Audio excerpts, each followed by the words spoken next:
Hello everybody, you're welcome once again to my YouTube channel, and today I will be telling you 5 reasons why you should not make your own fish feed. Yes, you heard me right. 5 reasons why you should not make your own fish feed. So first, let me tell you, you are inside my fish feed meal right now, and let me give you a little tour of what we have here before I then come and tell you why you should not make your own fish feed. So come along. So here we have the grinder, right? It grinds all the raw materials. You can see that we have the raw materials here that we want to grind. And here we have the mixer that mixes it so that it's well balanced all around. Followed by the pelletizer. The pelletizer is what cooks it, and that's the part that actually makes your feed float. If you have a high maize content, it pops. Popcorn. You know how popcorn floats? That's the same principle with fish feeds floating, all right? So once you have a high corn content, and then you can even literally hear it popping right now. And then after the pelletizer, you have the shredder that shreds it there, and then you have the oven, all right? The oven, so it cooks it, dries it. And then we have the oil coating machine. So we use fish oil to make the food more attractive for the fishes. And then we have, the bagging apparatus. So you can see this. It goes up, you bag it to whatever quantity you want. So come and see what the finished product looks like. All right, it looks like this. All right, so yes, we are making our own fish feed. And as I said, I wanted to tell you 5 reasons why you should not make your own fish feed. But come around. Let me show you number 1.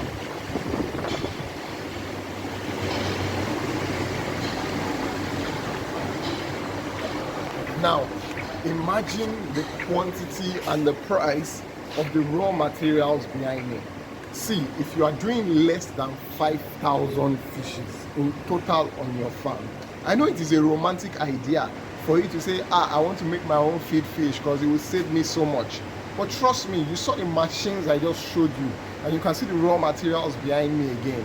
The machines I just showed you are worth.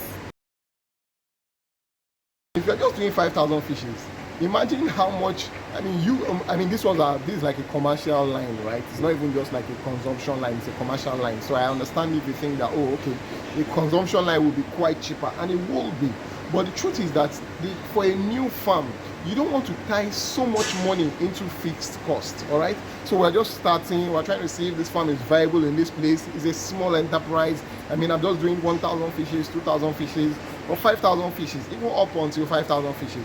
The money you use to buy those machines, and the money you use to buy the raw material, and the expertise to actually run that venture. You are going to pay staff. Don't think that it's the same manager that is managing the fish that will also come and manage the feed mill. Trust me, it never works. It never works. You are going to have to hire a supervisor, a technical person, an engineer, because those machines, they just decide to just fumble every time, So if you are doing less than 5,000 fishes, I don't think the opportunity for gone is equal to the amount of capital you will use to actually buy those machines down, all right? So that's number 1. Now, number 2, you can say, I don't want to buy the machines. I just want to lease it. That's you pay a pelletizer to pelletize for you. See, my experience in my country is that those guys just mix whatever. Sometimes you even buy your own materials and take it there, and then you put 72% fish meal. You took it there, and then they just use local fish meal for you. So I don't know, but what I have found out is, even if I take the same formula there, all right, I take the same condiments that I take now, and I take it there the next time, trust me, I have found out that I always get a different FCR from it. Those guys cannot be trusted. So yes, unless if you decide that, I'm going to sit down with the feed miller and be watching him as he's mixing all my ingredients like this. Other than that, it's almost like a gamble. You get what I mean? Number 3, the quality of feed inputs that you actually get into your farm. Now, I have suppliers of these feed inputs, and trust me, so I can get GNC from a seller now and get GNC from the same seller 3 months later. By the time I send them for analysis, and I get different results in that.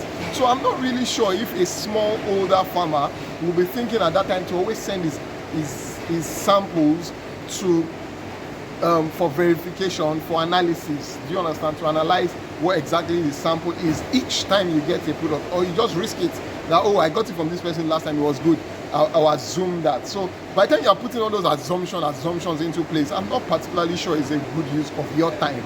And maybe that's my fourth point. My fourth point is time. All right, for a small older farmer, don't forget what I said. I started with telling you that I don't think it's the best for 5,000 fishes and below.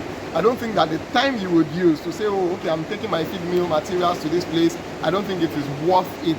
When you juxtapose this with the lowest bagged commercial fish feed you can find in Nigeria right now, some of them are Holland products. I don't want to particularly mention some fish feed names. I'm not a marketer for any food. All right, so but some of them are some of these products, and when you compare the price of it, you discover that by the time you do your own feed, if you are to do your own rich feed, the prices are almost vis-a-vis almost the same thing as this one, and you have not put transportation, you have not put your time, you have not put the risk of the materials you are using, you have not put the cost of pelletizing and all those things. So I'm telling you why you should not make your fish feed. And I wanted to mention that a fish farming, an agricultural venture, is usually a long-term thing, between 5 to 10 years.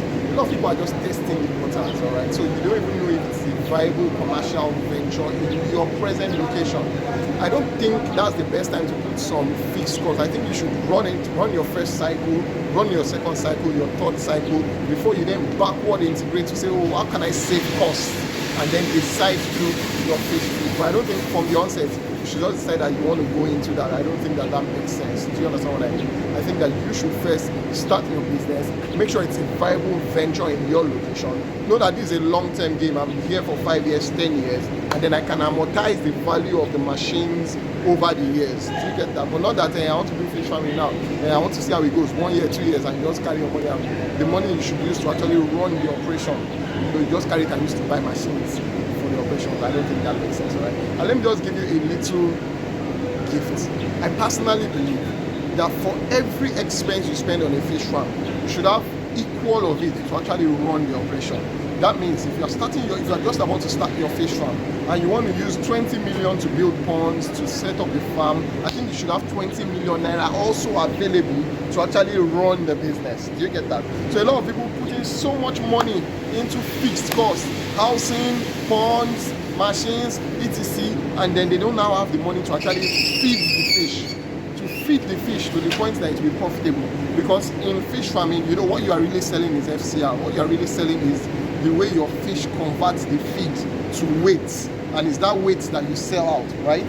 So you want to make sure you can feed the fish well, so that there is a gap between the cost of the feed and the sales price. Do you get that? If you make your feed 800 naira per kg, and then you are selling the fish 1,001. That means you are making a margin of 300 naira per kg. That 300 naira includes cost of staff, fuel, changing water, medicines that you bought, cost of juveniles, etc.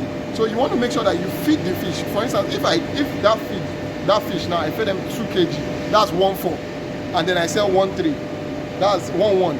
That's 1,1 times 2 is 2,200. So 1,4 to 2,200 is 700 difference. You see that we have now made gap to make a profit. But if I just feed 3 months, 4 months, and I think I'm going to make money in fish farming, I will be frustrated out of it. So if you are a fish farmer like me, if you are doing 5,000 fishes and below, please just forget about it. You're going to house the machines. It's not worth it. All right. Just buy the cheapest commercial, branded feeds you can get. And I mean, if you see other opportunities, do your research. Isolate one of your ponds, do an FCR. Don't just buy feed and just say, I'm feeding all my fish at once. I don't think that's the best thing for any fish farmer. All right. So once again, my name is Akinfish. I just told you 5 reasons why you should not make your own fish feed. So if you are just starting your enterprise, I don't think that is the best thing for you to start. I think that some people you have not even seen the viability of the business, and then you just put in so much millions. I mean, right now, I don't think there's a way you can run it. You can even create like a full set of fish feed machine without spending 1 million naira. It's vis-a-vis almost 1 million naira. So for you to put that 1 million naira into a fixed cost and you're running such a small enterprise, I don't think it's worth it over the years. Do you understand what I mean? So I think it's best for you to just buy your feeds, make sure your FCR is good, make sure your water is good, all right, and make sure you don't buy runs from your juveniles, and then raise your fish for at least maybe for at least giving each fish at least 2 kg. You understand? So that when your FCR plays plus or minus, you are like 1.6, 1.7 average weight for your fishes, and then trust me, you will get a good result. Fish is good. We make money from fish farming. However, for instance, I manage some farms, and in some of my farms, I say, oh, look at this one now. I just showed you our feed machine. We have 138 fish ponds here. So yes, this is an investment we can do. But in some other farms, that is just 3 ponds, 4 ponds. Why will I go and use my money to do that? No. I'd rather feed the fish well and get my results from it thereafter. So if you have any questions, or if you doubt, or if you disagree with my opinions, please share in the comment section. Let's talk about this. Once again, my name is Akinfish. If you have any question on fish farming, please ask below. I answer all my questions. Please like and subscribe this video to my YouTube channel if this helped you. Alright, so bye bye.